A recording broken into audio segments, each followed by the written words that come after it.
મોરબી દશનામ ગૌસ્વામી સમૂહલગ્ન સમિતિ દ્વારા 13મા ભવ્ય સમૂહલગ્નોત્સવ યોજાયા, જેમાં સંતો મહંતોએ નવદંપતીઓને આશીર્વાદ પાઠવી વિદાય આપી। સમાજમાં ફેશન વ્યસન વીર છોડો, સંગઠિત બનો। મહંત શ્રી ભાવેશ્વરીબેન દાતા એ જ મારા મહાનુભાવો છે। આયોજક પ્રવીણ ભારતી। મોરબી દશનામ ગૌસ્વામી સમૂહલગ્ન સમિતિ દ્વારા 13મા સમૂહલગ્નનું આયોજન શ્રી રામધન આશ્રમ ખાતે કરવામાં આવ્યું હતું, જેમાં ગૌસ્વામી સમાજના 5 યુગલો લગ્ન ગ્રંથિથી જોડાયા હતા। ગૌસ્વામી સમાજના દાતાઓના સહયોગથી દીકરીઓને સોના ચાંદીના દાગીનાની ઘર વપરાશ જીવન જરૂરિયાતની 87 ચીજવસ્તુઓ ભેટમાં આપવામાં આવી। આ સમૂહ લગ્નનું સંપૂર્ણ આયોજન માત્ર ગૌસ્વામી સમાજના સહયોગથી કરવામાં આવ્યું હતું।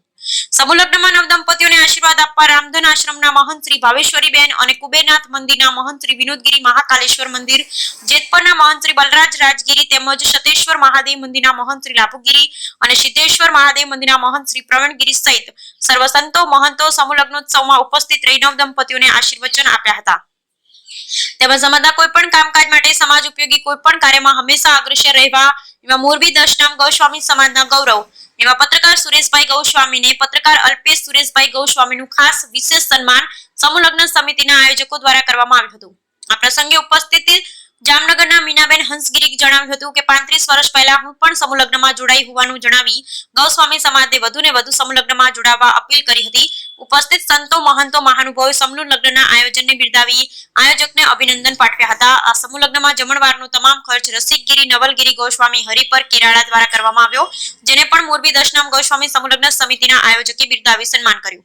આ સમૂહ લગ્ન સફળ બનાવવા સમિતિના મોભી પ્રવીણ ભારતી, ચંદ્રકાંત ભારતી, ગૌસ્વામી ડોક્ટર જયદીપપુરી, મનસુખપુરી, અરવિંદન, ન્યાયાલયવન, પ્રવીણગીરી, વસંતગીરી, રાજેશપુરી, બટુકપુરી સહિતના સમિતિના તમામ સભ્યોએ આયોજનને સફળ બનાવવા માટે ભારે જહેમત ઉઠાવી। Bureau report Razak Bukhari, Morbi. આપણે એમને કહેવાનું કે સમૂહ લગ્નમાં જોડાવો, એવું નથી સમૂહ લગ્નમાં આર્થિક રીતે નબળા હોય એ જ જોડાય। ભાઈઓ ઓળખે છે, બધા અતિ બાપુને બધા ઓળખે જ છે। મારે 35 વર્ષ પહેલા મારા લગ્ન થયા છે, તો આપણે એક દાખલા રૂપ બનીએ, આપણું જીવન એવું જીવીએ કે આપણું જોઈને બીજા એમાંથી પ્રેરણા લઈએ। અને ખાસ નવદંપતીઓને ખૂબ ખૂબ આશીર્વાદ કે એમનું દાંપત્ય જીવન ખૂબ ખુશ રહે। બીજી વાત, આવડો મોટો સમિયાણો, આટલી બધી વ્યવસ્થાઓ, રાત દિવસની મહેનત, કોઈને નામની પડી છે, દરેક પોતે ધંધા રોજગાર વાળા છે, તો આ એક સેવાનો ભાવ છે। આપણા જીવનમાં હંમેશા સેવાનો આગ્રહ રાખવો જ, કે બને એટલી સેવા કરવી, જેટલી બની શકે એટલી। પૈસા દેવા વાળા, જો પૈસાથી વ્યવસ્થા થાય છે, પૈસા દે છે ત્યારે આપણે આ બધા કોઈના નામના નામી કે અનામી ત્યારે આપણે જમી શકીએ, એવી બધાએ આગ્રહ રાખવો।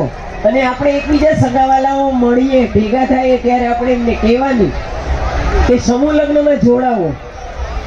એવું નથી સમૂહ લગ્નમાં આર્થિક રીતે નબળા હોય એ જ જોડાય। ભાઈઓ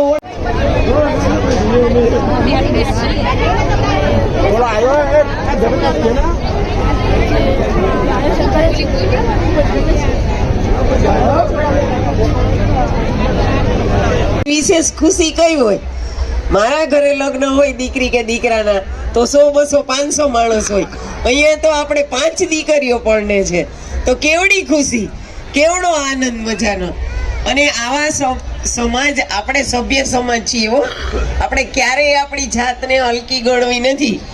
મને ઘણા બધા કહે છે તમે કેવા છો, પૂછતા હોય, હું કહું અમે બાવા છીએ, ક્યારેય નાક છુપાવી નહીં। જન્મે કર્મે આપણે મહેનતથી ગૌરવશાળી છીએ। આપણે બીજા આપણને પગે લાગે, આપણે કોઈને પગે લાગીએ છીએ? આપણે ભોળા